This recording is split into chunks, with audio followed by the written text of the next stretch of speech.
സമാധാനം നിങ്ങളോട് കൂടി.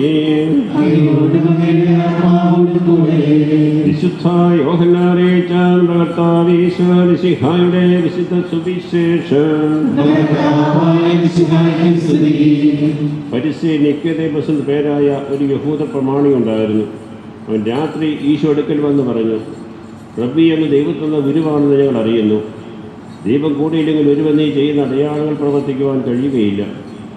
ഈശോ പറഞ്ഞു, സത്യം സത്യമായി ഞാൻ നിന്നോട് പറയുന്നു, വീണ്ടും ജനിക്കുന്നില്ല എങ്കിൽ ഒരു ദൈവരാജ്യം കാണുവാൻ കഴിയുകയില്ല.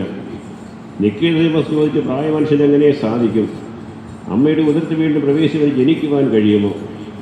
ഈശോ പ്രതികരിച്ചു, സത്യം സത്യമായി ഞാൻ നിന്നോട് പറയുന്നു, ജലത്താൽ ആത്മാ ജനിക്കുന്നില്ല എങ്കിൽ ഒരാൾ ദൈവത്തിൽ ചെയ്യുക സാധ്യമല്ല.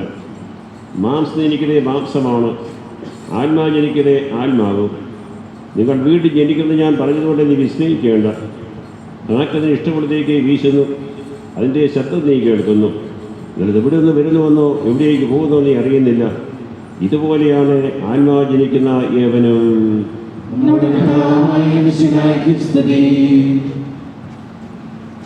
മിശിഹായിൽ പ്രിയ സഹോദരി സഹോദരിമാർ, ഇന്ന് നമ്മുടെ ഇടവക ദേവാലയത്തിൽ ഇടവക ദിനമായിട്ട് നാം ആചരിക്കുക. ഇടവ ദിനത്തിൻ്റെ പ്രത്യേകത, ഇടവ അംഗങ്ങൾ, ഇടവയിലെ മക്കളെല്ലാവരും ഒന്നിച്ചു ചേർന്ന് നാഥൻ കർത്താവായ ഈശോയെ സ്തുതിച്ചുകൊണ്ട് അവന് ബലിയർപ്പിച്ച് നമ്മുടെ ജീവിത ബലി പൂർത്തിയാകുമ്പോൾ അവൻ നമുക്കായിട്ട് നൽകപ്പെട്ടതായ സ്വർഗീയ പ്രവേശനം അത് സുസാധ്യമാക്കാനുള്ളതായ എല്ലാ അനുഗ്രഹം വരദാനങ്ങളും സ്വീകരിച്ചുകൊണ്ട് കർത്താവിൽ ആശ്രയം വെച്ച് കർത്താവിൻ്റെ വിശുദ്ധ മാമോദീസ എന്ന കൂദാശ സ്വീകരിച്ച് ദൈവത്തിൻ്റെ മക്കളും സഭയിലെ അംഗങ്ങളും സ്വർഗത്തിൻ്റെ അവകാശികളുമാക്കി തീർത്ത ആ കൂദാശയുടേതായ പരിമകരണത്തിലൂടെ വിശ്വാസ ജീവിതത്തിൻ്റെ ആദ്യ പടികൾ നമ്മൾ നടക്കുക. ആ വിശ്വാസം നമുക്ക് കൈമാറ്റം ചെയ്ത് തന്നത് പരമപിതാവായ ദൈവം തന്നെയാണ്. തൃത്വൈക ദൈവത്തിൻ്റെ നാമത്തിൽ, പിതാവിൻ്റെയും പുത്രൻ്റെയും പരിശുദ്ധാത്മാവിൻ്റെയും നാമത്തിൽ ഞാൻ അഭിഷേകം ചെയ്യുന്നു എന്ന് പറഞ്ഞുകൊണ്ട് ശിശുവിൻ്റെ നെറ്റിത്തടത്തിലും നെഞ്ചിലും വിശുദ്ധ കുരിശിൻ്റെ അടയാളം ചാർത്തി കർത്താവിൻ്റെ മായാത്ത മുദ്ര അവൻ്റെ ഹൃദയത്തിൽ പതിക്കുകയാണ് ചെയ്യും. മുദ്ര പതിക്കപ്പെടുന്ന കൂദാശി എന്ന് പറയപ്പെടുന്നത് 7 കൂദാശകളിലെ 3 അത് നമ്മൾ ഒരിക്കൽ മാത്രം സ്വീകരിക്കുന്ന കൂദാശകൾ. ഒരിക്കൽ മാത്രം സ്വീകരിക്കുന്ന കൂദാശയുടെ മാമോദീസായും സ്ഥൈര്യലേപനവും തിരുപ്പട്ടും. അതുവഴിയായിട്ട് മായാത്ത മുദ്ര കർത്താവിനാൽ വിരിച്ചിതമാക്കിക്കൊണ്ട് നമ്മെ ഓരോരുത്തരും കർത്താവ് സ്വന്തമാക്കി.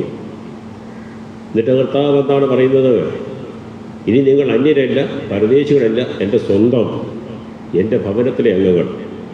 അപ്പോൾ കർത്താവിൻ്റെ ഭവനമാകുന്ന തിരുസഭയിൽ അംഗത്വം നൽകി സഭാഗാത്രത്തിൻ്റെ അംഗമായി ചേർത്ത് കർത്താവിൻ്റെ നിത്യപുത്ര സ്ഥാനത്തേക്ക് നമ്മളെ ഓരോരുത്തരും അവരോധിച്ച് അവസാനം സ്വർഗത്തിൻ്റെ അവകാശം ലഭിക്കുന്നതായ രീതിയിൽ നമ്മെ നയിക്കുന്ന വിശുദ്ധമായ കൂദാശകൾ എന്തൊക്കെയാണ്. ആ കൂദാശകളിലൂടെ ദേവാലയവിരുദ്ധമായ കൂദാശകളാണ് നമ്മൾ എല്ലാവരും സ്വീകരിച്ചിരിക്കുന്നത്. ഓരോ കാലഘട്ടങ്ങളിലായിട്ട് നമ്മൾ കർത്താവിൻ്റെ സഭയിൽ അംഗമായി ചേർക്കപ്പെട്ടവരാണ്. ഇവിടെ ഇരിക്കുന്ന എല്ലാവരും തന്നെ ദൈവത്തിൻ്റെ സഭയിലെ അംഗങ്ങളാണ്.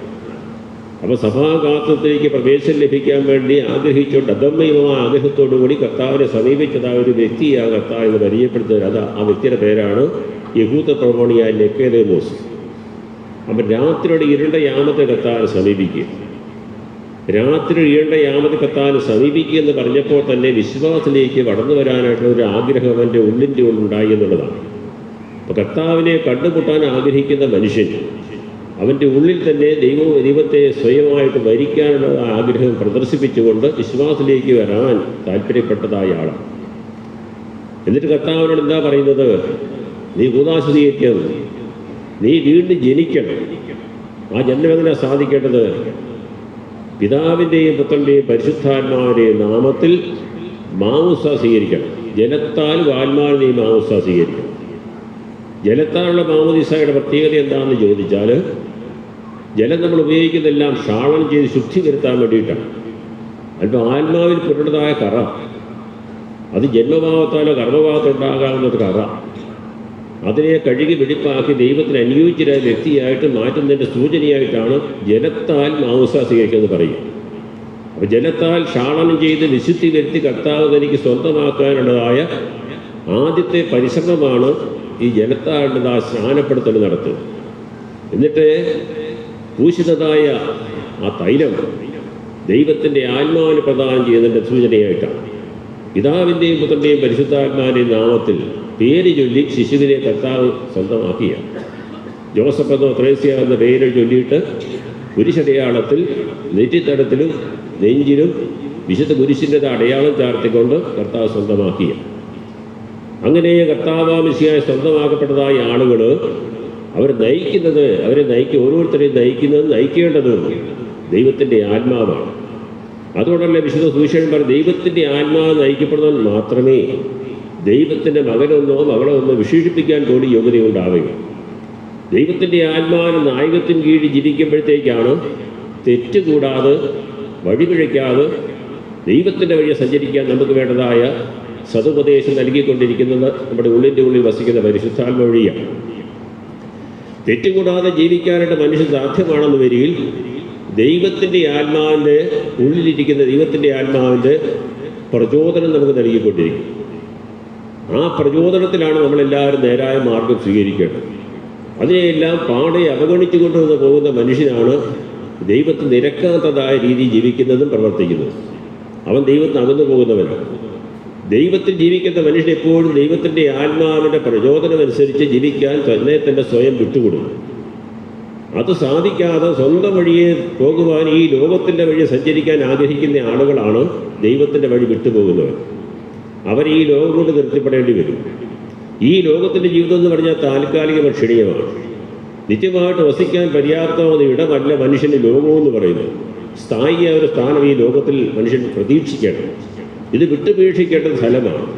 എന്നാൽ നിത്യമായ ഒരു ജീവിതത്തിലേക്ക് പ്രവേശനം നമുക്ക് ലഭ്യമാണെന്ന് വരികയും ദൈവ വഴിയെ സഞ്ചരിച്ചേ മതിയാകുകയും അത് സ്നേഹവും സാഹോദര്യവും സഹിഷ്ണുതയും ക്ഷമാശീലവും ഒക്കെ പുലർത്തിക്കൊണ്ട് ദൈവത്തിന് ചേരുന്ന ജീവിതം നയിക്കുന്ന മനുഷ്യൻ മാത്രമേ നിത്യത്തിലേക്ക് പ്രവേശനം ലഭ്യമാകുകയുള്ളൂ.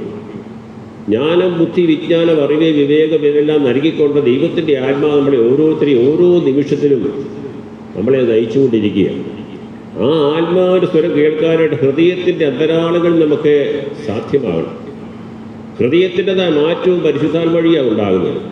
എസെക്കിയേൽ പ്രവാചകന്റെ കർത്താവായ എപ്പോഴും അനുശാസിക്കുന്ന ഒരു വചനമുണ്ട്, കർത്താവേ കഠിനമായ എൻ്റെ ഹൃദയം മാറ്റിയിട്ട് എനിക്ക് മാംസളമായ ഹൃദയം നൽകണമേ എന്ന്. കഠിനമായ എൻ്റെ ഹൃദയം മാറ്റുക, മാർദ്ദവമായ ശരീരം നൽകുക, ഹൃദയം നൽകുക. കഠിന ഹൃദയം എന്ന് പറഞ്ഞാൽ നമുക്കറിയാം, ഒരു ഒരു ഒരു ഹൃദയത്തിനൊരു ഒരു ഒരു മാർദ്ദവത്വമില്ലാത്ത അവസ്ഥാവിശേഷമാണ്. അതൊക്കെ പ്രവർത്തിക്കുന്ന മനുഷ്യരും അതുപോലെ കഠിന ഹൃദയനാണ്. കാഠിന്യം എന്ന് പറയുമ്പോഴത്തേക്ക് അയവില്ലാത്ത, മാർദ്ദവമില്ലാത്തതായ, ആർദ്രതയില്ലാത്തതായ പ്രവർത്തനങ്ങളൊക്കെയാണ് അങ്ങനെയുള്ള ഹൃദയത്തിലുണ്ടാവുക. അവരാണ് അനീതി പ്രവർത്തിക്കുന്നവരൊക്കെ ആയിട്ട് തീരുക. സഹോദര ഹിംസയോ ഹത്യയൊക്കെ ചെയ്യുന്നവരായിട്ട് മാറുന്ന അങ്ങനെയുള്ള പ്രവർത്തനങ്ങൾ ചെയ്യുന്നവരാണ്. ഹൃദയത്തിനൊരു മാർദ്ദവത്വം ഇല്ലാത്തത് അവസ്ഥാവിശേഷം. അതുകൊണ്ടാണ് എസെക്കിയേൽ പ്രവാചകന്റെ കർത്താവിൻ്റെ സഭയിലെ മക്കളെ കർത്താവ് എപ്പോഴും ഉപദേശിക്കുന്നത്, കഠിന ഹൃദയം മാറ്റിയിട്ട് മാംസമുള്ള ഹൃദയം എനിക്ക് നൽകണമേ. അപ്പോൾ ദൈവത്തിൻ്റെ ആത്മാവിന് വസിക്കാൻ പര്യാപ്തമാകുന്നതായ മാംസമായ ഹൃദയത്തിൻ്റെ ഉടമകളായിട്ട് നമ്മൾ ഓരോരുത്തരും മാറിക്കൊണ്ടിരിക്കണം. സ്നേഹത്തെ ഹനിക്കാതെയും സാഹോദര്യത്തെ കെടുത്താതെയും സമാധാനത്തിൽ പങ്കും വരുത്താതെയും നീതിബോധത്തോടുകൂടി ധർമ്മനിഷ്ഠയോടുകൂടി കർത്താവിന് വേണ്ടിയിട്ട് ഈ ലോകത്ത് ജീവിക്കാൻ പര്യാപ്തമാകുന്ന ഒരു നവ്യജീവിതത്തിൻ്റെ അവസ്ഥാവിശേഷത്തിൽ മുന്നോട്ട് പോകണമെന്ന് വരികയിൽ ദൈവത്തിൻ്റെ ആത്മാവിൻ്റെ പരിരക്ഷ നമുക്ക് കൂടിയേ മതിയാകുകയും. അപ്പോൾ ഇതെല്ലാം നമുക്ക് നൽകുന്നത് വിശുദ്ധ കൂദാശകളാണ്.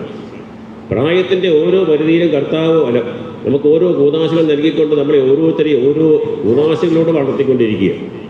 ഓരോ കൂദാശ ജീവിക്കുമ്പോഴും ആ കൂദാശ ബന്ധപ്പെട്ടതായ ജീവിതം ഞാൻ പാലിച്ചു കൊള്ളാൻ ദൈവത്തോട് നമ്മൾ പ്രതിജ്ഞയെടുക്കുകയാണ്.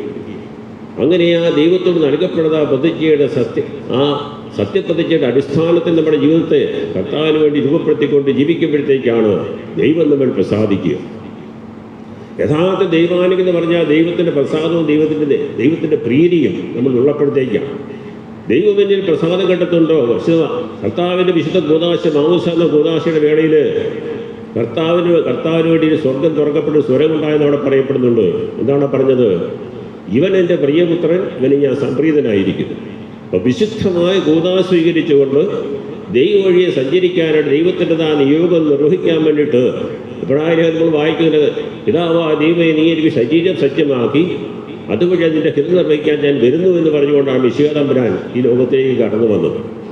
അവിടെ പരാമർശിത ആ ശരീരം എന്ന് പറയുന്നത് ദൈവത്തിൻ്റെ കർത്താവിൻ്റെ വ്യക്തിത്വമാണ്. അപ്പോൾ കർത്താവിനെ കിട്ടിയതായ വ്യക്തിത്വം എന്ന് പറയുന്നത് വഴിയായിട്ട് ദൈവത്തിൻ്റെ ഹിതം, ദൈവികമായ തന്നെ ഏൽപ്പിച്ച ദൗത്യം അത് പരിപൂർത്തിലെത്തിക്കാൻ വേണ്ടി ഞാനിതാ വരുന്നു. അപ്പോൾ ദൈവത്തിനെ കൂദാശീകരിച്ച ഓരോ ക്രൈസ്തവനെ സംബന്ധിച്ച് പറയേണ്ടത്, നീ എനിക്കായിട്ട് നൽകേണ്ട ആത്മീയമായ വ്യക്തിത്വം, ആധ്യാത്മിക വ്യക്തിത്വം, അതുവഴിയായിട്ട് ഞാൻ നിൻ്റെ ഹിതം നിർവഹിക്കാനായിട്ട് ഇന്ന് മുതൽ ഞാൻ തയ്യാറായിരിക്കും. മാമോദീസ സ്വീകരിച്ചതായ കൂദാശ സ്വീകരിച്ചതായ മനുഷ്യൻ കർത്താവിൻ്റെ വ്യക്തിത്വം സ്വീകരിച്ചുകൊണ്ട് സഭയിലെ അംഗമായി സഭയുടെ മക്കൾക്കടുത്തായ ആ ഔദ്യോഗിക സ്ഥാനത്തേക്ക് പ്രവേശനം ലഭിച്ചിട്ട് ആ പ്രവേശനം ലഭിച്ച ഔദ്യോഗികമായ സ്ഥാനത്ത് നിന്നുകൊണ്ട് അതിൽ നിന്ന് വഴുതിപ്പോകാതെ ദൈവവഴിയെ സഞ്ചരിക്കുമ്പോഴത്തേക്കാണ് ദൈവത്തിൻ്റെ പ്രീതിയും പ്രസാദം നമ്മളിൽ കുടികൊള്ളുക. അപ്പോൾ നമ്മളെപ്പറ്റി ഒരുപക്ഷെ കർത്താവ് പറയും, ഇവൻ എനിക്ക് പ്രിയപ്പെട്ടവനാണ്. എങ്ങനെയാണ് വിശുദ്ധരായ ആളുകളൊക്കെ സഭയിലുണ്ടായത്? ദൈവവഴിയെ സഞ്ചരിച്ചവർ തന്നെയാണ്. സ്വീകരിച്ചതായ കൂദാശയോടെ അങ്ങേയറ്റം നീതി പുലർത്തിക്കൊണ്ട് ജീവിച്ചപ്പോഴത്തേക്ക് അവരൊക്കെ അതിനൊക്കെ പ്രതിസന്ധികൾ ഉണ്ടായപ്പോഴും വിശ്വാസം നിലനിന്നിട്ട് പോകാൻ വേണ്ട വലിയ കൃപാവലവനായ ദൈവത്തോട് പ്രാർത്ഥന യാചിച്ച് ശക്തി കണ്ടെത്തിക്കൊണ്ട് പോയപ്പോഴത്തേക്കാണ് അവരെല്ലാം വിശുദ്ധിയുടേതായ ധാവളത അണിയാൻ പറ്റിയതായ ആളുകളായിട്ട് മാറിയത്. പൗലോസപ്പത്തിനെ പോലെ ആളുകൾ ജീവിതത്തിലെ പ്രത്യേകിച്ച് വിശ്വാസത്തിൽ ഭീഷണി ഉണ്ടായപ്പോഴും അദ്ദേഹം എപ്പോഴും പ്രാർത്ഥിച്ചത്, എന്നെ നിർത്തുന്നവൻ എൻ്റെ ദൈവമാണ്, ശക്തനായവൻ വൻകാര്യം ചെയ്തിരിക്കുന്നു. പരിശുദ്ധ അമ്മയെ തന്നെയാണ് പറഞ്ഞത്, ശക്തനായവൻ വൻകാര്യം ചെയ്തിരിക്കുന്നു, അവൻ്റെ നാം മഹത്വപ്പെടുത്തുമെന്ന് അവളും പ്രാർത്ഥിക്കുന്ന നമ്മൾ വായിക്കുന്നുണ്ട്. അപ്പോൾ ശക്തനായവൻ നമ്മൾ വൻകാര്യം ചെയ്തുകൊണ്ടാണ് നമ്മളെ ഓരോരുത്തരും ഓരോ നിമിഷവും പരിരക്ഷിച്ചുകൊണ്ടിരിക്കും. ദൈവവഴിയെ സഞ്ചരിക്കാൻ ആഗ്രഹിക്കുന്ന മനുഷ്യനെ ദൈവം എപ്പോഴും കൂട്ടായിട്ടുണ്ടാകും. അവനെ ചേരുന്നതായ അവസ്ഥാവിശേഷം അതിൽ ജീവിച്ച് മുന്നോട്ട് പോകേണ്ടതായ കൃപയും നൽകിക്കൊണ്ടിരിക്കും. പൗലോസപ്പോസ്തലൻ വീണ്ടും പറയും, ദൈവം എനിക്ക് മറ്റൊന്നും വേണ്ട, നിൻ്റെ കൃപ മാത്രം മതിയെന്ന് അദ്ദേഹം എപ്പോഴും പ്രാർത്ഥിച്ചു. ദൈവത്തിൻ്റെ കൃപ നമ്മളെ പൊതിഞ്ഞു നിൽക്കുന്ന അവസ്ഥാവിശേഷം വരുമ്പോഴത്തേക്ക് മറ്റൊന്നിലേക്ക് വീഴാതിരിക്കാൻ ഒരു സാധ്യത നൽകുകയാണ്. അതുകൊണ്ട് വിശുദ്ധമായ കൂദാശയുടെ സ്വന്തമാക്കപ്പെട്ടതായ ആളുകളുടെ നിലയിൽ ഈ ഇടവക സമൂഹത്തിലേക്ക് ഒളിച്ചു ചേർത്തുകൊണ്ട് ദൈവത്തിൻ്റെ പ്രാദേശികമായ സഭയുടേതായ ആ സ്വഭാവവും ആ ബോധ്യമൊക്കെ ഉൾക്കൊണ്ടുകൊണ്ട് നമ്മൾ കത്തോലിക്ക സഭയിലെ അംഗങ്ങളായിട്ട് നീതിയും സ്നേഹവും സാഹോദര്യവും സഹിഷ്ണുതയും ക്ഷമാശീലമൊക്കെ പുലർത്തിക്കൊണ്ട് ജീവിക്കുമ്പോഴത്തേക്കാണ് കർത്താവിൻ്റെ സഭ ഈ പ്രാദേശിക സഭയായ ഇടവക സമൂഹത്തിലെ കുടുംബങ്ങളും വ്യക്തികളൊക്കെ യഥാർത്ഥത്തിൽ പൂവണിയുന്നത് അവസ്ഥാവിഷയത്തിൽ എത്തുക. നട്ടുപിടിപ്പിക്കുന്ന ചെടി അതങ്ങനെ തന്നെ നിന്നാൽ പ്രയോജനമില്ല. അത് പൂവിടണം, കായ് ചൂടണം, കനി ചൂടണം, എങ്കിൽ മാത്രമേ അത് ഫലദായകമായി തീരുകയും. നമ്മുടെ ഈ ജീവിതം അതുപോലെ കർത്താവ് മിശിഹ സഭയിൽ നട്ടുപിടിപ്പിക്കപ്പെട്ടതായ ഈടുറ്റതായ കർത്താവ് എസസ്യാ ലേഖനത്തിൽ 5 പറയുന്നത് പോലെ, എൻ്റെ പ്രിയന് വേണ്ടി ഞാനൊരു മുന്തിരിത്തോട്ടം നട്ടുപിടിപ്പിച്ചു, അതിൽ നേരത്തരം മുന്തിരിയും ഞാൻ നട്ടുപിടിപ്പിച്ചു, അതിന് ചെയ്യേണ്ടതായ ശുശ്രൂഷയെല്ലാം ഞാൻ ആവോളം നിർവഹിച്ചു, എന്നിട്ടും എന്ത് അത് കൈപ്പുള്ള മുന്തിരിപ്പണി എനിക്ക് നൽകി എന്നാണ് അവിടുത്തെ പരിഭവം. അതുകൊണ്ട് കർത്താവ് നമ്മെ മേത്തരം മുന്തിരിച്ചെടിയായിട്ട് സഭയാകുന്ന മുന്തിരിത്തോട്ടം നട്ടുപിടിപ്പിച്ചിട്ട് നമ്മളത് മധുരമുള്ളതായ മുന്തിരിപ്പഴം പ്രതീക്ഷിക്കുമ്പോഴത്തേക്ക് അതിനനുസൃതമായ ആ പ്രതിഫലം കർത്താവ് നൽകുമ്പോഴത്തേക്കാണ് നമ്മുടെയൊക്കെ ജീവിതം അത് സഫലമായ യാത്രയായിട്ട് തീരുക. കർത്താവാണ് നമ്മളെന്ന് പ്രതീക്ഷിക്കുക.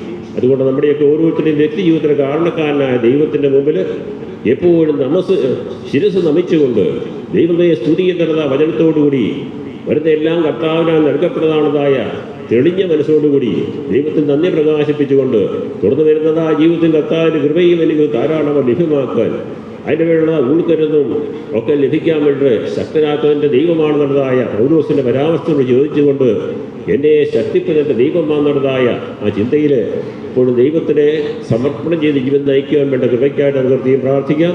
കൃപാവരവനായ ദൈവം നമ്മളെ എല്ലാവരെയും സമൃദ്ധമായിട്ട് അനുഗ്രഹിക്കട്ടെ. പിതാവിൻ്റെയും തൻ്റെയും പരിശുദ്ധാത്മാവിൻ്റെയും നാമത്തിൽ ആമേൻ.